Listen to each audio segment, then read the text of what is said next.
গণঅভ্যুত্থান তো বাংলাদেশের আপামর জনগণ এখানে অংশগ্রহণ করেছিল। আমরা খুঁজে দেখি না যে জনগণ আসলে কোন জনগণ ছিল তারা। আমরা নতুন বাজেট দিয়ে অনেক কিছু করার কথা বলছি, কিন্তু আমরা ওই পদগুলা পার্মানেন্টলি আমরা বন্ধ করি না। রাজনৈতিক দলগুলো কি সত্যিকার অর্থে জনগণের ভাষা পাঠ করতে সক্ষম হচ্ছে? খুব একটা আগায় নাই, এটা আমরা সবাই জানি, এটা খুবই দৃশ্যমান। আমাদের যেই ভূমিকা পালন করা দরকার ছিল সঠিক সময়, সেটা আমরা পালন করতে ব্যর্থ হয়েছি। সংস্কার করা তো দূরের কথা, মানে যা যা ছিল সেগুলোও আমরা খুব বেয়ার অল্প কিছু যেটা ছিল সেটা আমরা করতে পারি না। আমাদেরকে কেন এই ভূমিকাটা পালন করতে হবে? যদিও সরকার পক্ষের লোকজন অনেক আশার কথা বলে, অনেক কিছু বলে। প্রথমে রাজনৈতিক দলগুলোকে কাঠগড়ায় দাঁড় করাতে হবে।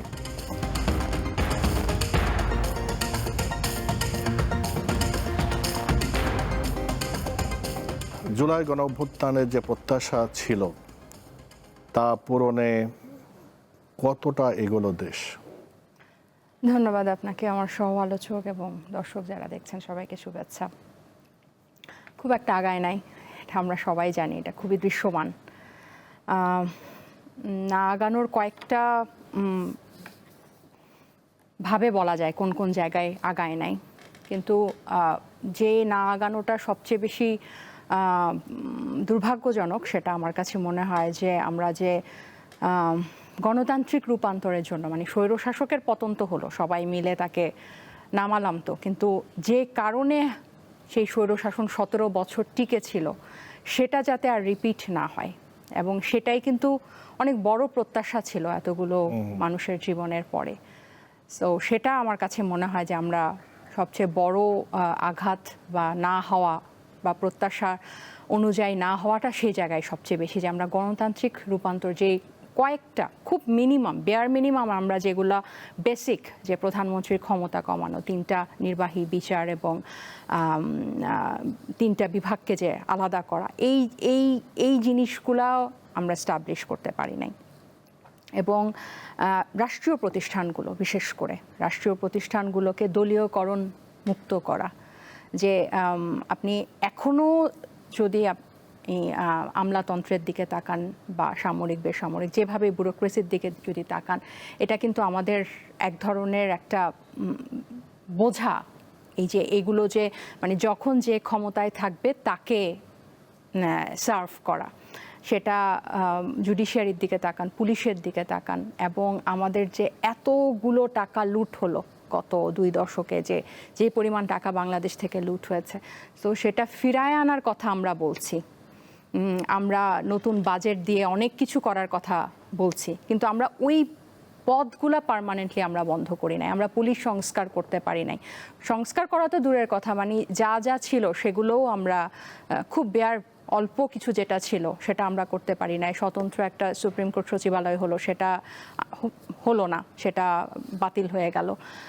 এবং সবচেয়ে বড় কথা যেটা জুলাই সনদ, যেটার উপর গণ অভ্যুত্থানের পরে সবচেয়ে বেশি মানুষ আলোচনা করেছিল, কেউ বুঝুক বা না বুঝুক, যারা এটার জুলাইয়ের বা বাংলাদেশ নিয়ে যে সচেতন যে রাজনৈতিক এবং নাগরিক পক্ষ ছিল, তারা তো এটা নিয়ে আলোচনা করেছে, অজস্র সভা, সেমিনার, এটার পক্ষে মত দ্বিমত সব কিছু ছিল, বিশাল আলোচনা ছিল, কিন্তু এর পরে যেন একদম মানে তুড়িতে এটা নাই হয়ে গেল গণভোট হওয়ার পরে। 12ই ফেব্রুয়ারির পরে এটা যাতে একেবারেই মানে হাওয়ায় মিশায় গেল। হ্যাঁ, যদিও সরকার পক্ষের লোকজন অনেক আশার কথা বলে, অনেক কিছু বলে, সো এটা আমার কাছে মনে হয় যে একটা বড় মোটা দাগে একটা মানে আমাদের থাকার জায়গা বা হতাশার জায়গা। আপনার কাছে আবার আসবো। আমি আলাউদ্দিন মোহাম্মদ, আপনি এনসিপি নেতা, আপনারাই নেতৃত্ব দিয়েছিলেন, আপনারা জুলাই যোদ্ধা সাথে ছিলেন, কিন্তু এখন রাজনৈতিক দল গঠন করেছেন, বিরোধী দলে আছেন। এই যে হলো না, অনেক যেখানে আলোচনা করি সেখানেই এই হতাশাটা আছে, কেন বলে আপনার কাছে কি মনে হয়? আপনাকে ধন্যবাদ, যারা দেখছেন এবং সহ-আলোচকদের শুভেচ্ছা জানাচ্ছি। কেন হলো না এই প্রশ্নের উত্তর আসলে এটা শুধু মানে আমরা যে জায়গা থেকে দিচ্ছি, অনেক ক্ষেত্রেই আমাদের ব্যর্থতাটা আমরা নিজেদের গায়ে নিয়ে নিচ্ছে, যে আসলে আমাদের যেই ভূমিকা পালন করা দরকার ছিল সঠিক সময়, সেটা আমরা পালন করতে ব্যর্থ হয়েছি। কিন্তু একই সাথে আরেকটা প্রশ্ন আমাদের মাঝে আসে যে তো আমাদেরকেই কেন এই ভূমিকাটা পালন করতে হবে? কারণ গণঅভ্যুত্থান তো বাংলাদেশের আপামর জনগণ এখানে অংশগ্রহণ করেছিল, কিন্তু আপামর জনগণ অংশগ্রহণ করার পরে জনগণকে কেন নাই করে দেওয়া হলো? কোন প্রক্রিয়া জনগণ এই প্রক্রিয়া থেকে ছিটকে পড়লো?